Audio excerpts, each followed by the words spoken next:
New information on Starfield is what is wanted at this point, and there's much anticipation for that. It's a level of anticipation that is driving wild rumours, discovery of missed little details, and of course the usual speculation. In this video then, I'm going to go through the more interesting aspects of that. So let's start with some of the missed details that confirm a few suspicions about the game. This image right here was posted to the Starfield subreddit by user Gossi. It's a single frame from the gameplay reveal video, and as you can see, it does confirm the game will feature pickpocketing. Now, this may not be a surprise to fans of Fallout games and the Elder Scrolls series. After all those titles do allow you to become a thief, and this image seems to confirm the same is going to be the case with Starfield. And in fact, more than that, it also seems to confirm that thievery, pickpocketing, will work in much the same way as it does in Elder Scrolls and Fallout. As long as you're close enough to someone and have the right traits, and maybe you're in sneak mode, then you can take whatever you want from the person's pocket, or at least make the attempt. More interestingly, perhaps, you can also put things into their pockets. Exploding grenades seem like an interesting option there. Now, moving on to another subject, this is the concept of planets. Starfield features 1,000 different worlds, and people have been wondering all over the internet just how are Bethesda going to fit all of them. Well, it turns out that Todd Howard has discussed this and in fact confirmed his thoughts on it, although it's a detail that a lot of people, at least for now, seem to have missed. So yes, this is something I've mentioned in a recent non-Starfield video, but I thought I'd put the detail in here so it can get to the attention of the right people, all you lovely viewers out there. So here's a clip from Todd Howard on a recent Lex Friedman podcast where he discussed Starfield and its planets. And so there was a big design kind of problem to solve in terms of, well, what's fun about landing on a planet where there's potentially nothing?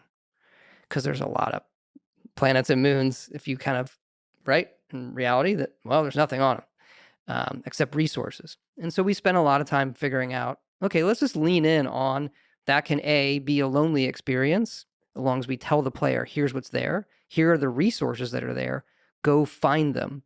But I equate it to that moment of, we said about listening to the wind go and watching the sunset. And I do think there's a certain beauty to landing on a strange planet, being somewhat the only person there. So as you can hear, Todd Howard very much feels that at least some of the worlds out there, maybe even many, will indeed be empty and barren. Personally, I find this interesting for two very different reasons. Firstly, Bethesda confirmed that they feel gameplay trumps size, and I think that's a very important point. There are other games out there that have very, very large game worlds, and their gameplay just isn't up to scratch, and ultimately that leaves the game feeling empty. Not because the game world itself, the game maps or the planets are empty, but rather because the gameplay is far too basic. Elsewhere in the Lex Friedman podcast, Todd Howard touches on the subject of the number of planets. He felt that once you're at 1,000 planets, it doesn't really matter if you go to 10,000, 100,000 or 1 million. The problems at that point are the same, and that really is gameplay and variety. So you may as well just constrain yourself and limit yourself to 1,000 worlds, because you're not adding anything to your game by increasing the number beyond that, and that's an interesting thought. The second reason I find this all really interesting is that notion of exploring out on the frontier, exploring in isolation, the sensation that you are stepping in areas that no one has ever seen before. And to convey that, yes, you are going to need some empty planets. There's a third aspect here which really wasn't discussed but I have mentioned before, and that of course is the ability for modding. Who knows what modders will do with these many empty planets. So yeah, a minor detail there, but I think it's important for people to understand that no, not all the planets in Starfield are going to be chock full of content. So another of those missed little details there.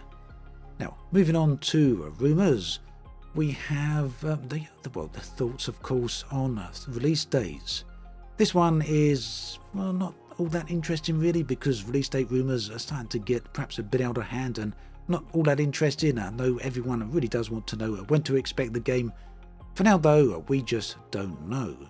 But the most recent rumour comes from a website CD Keys, which suggests that the game may be coming out on the 23rd of March 2023.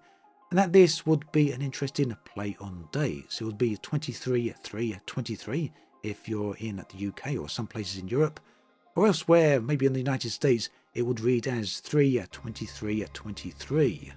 Bethesda has played with release dates in terms of dates like this before. For example, Skyrim releasing on 11-11-11. Personally though, my take on all of this is it's all very much a stretch, and I really don't think that Microsoft nor Bethesda are going to go all out and put their marketing campaign and their whole future of an entire brand new franchise on getting a certain release date just to get some very specific numbers.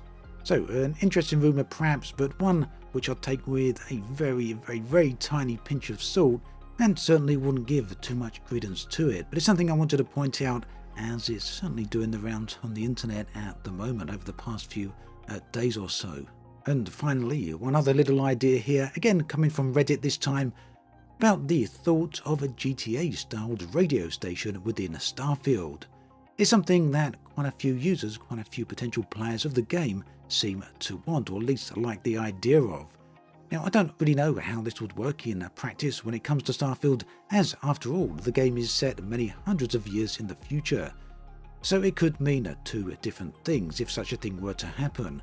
That either Bethesda have to write a whole ton of future music that doesn't yet exist that would be able to feature on this radio station of the future, or alternatively that the radio station itself is playing what would then be classical music, so music from either our century or the years before our current time. Yeah, at that point it would be antique music, classical music for sure. So the problem here is that the music would indeed need to be licensed, and another problem is that the music would seem to be perhaps a little bit out of place. The idea itself, though, does seem to be predicated on a certain specific idea about spaceships, and that's the idea that players will be spending a lot of time in the seat of their spaceships flying from A to B, just as you do in GTA with the cars driving from A to B. No really confirmation one way or another of just how much time we're going to be spending in the seats of spaceships. It could be a pretty short time, and therefore such a radio station would be entirely moot. At any rate, an interesting possibility to consider. So do let me know your thoughts and feelings on all of this in the comments section below. I'd love to hear from you. What would you like to see in Starfield? Have you heard any rumours? Have you got any speculation? Any interesting tidbits of information? Or do you just perhaps think all the hype and the anticipation is getting out of hand and people should just sit back and wait to see what happens? Meanwhile, on the screen right here, you can see a previous video on Starfield where I discuss everything we currently know about space. Do check it out.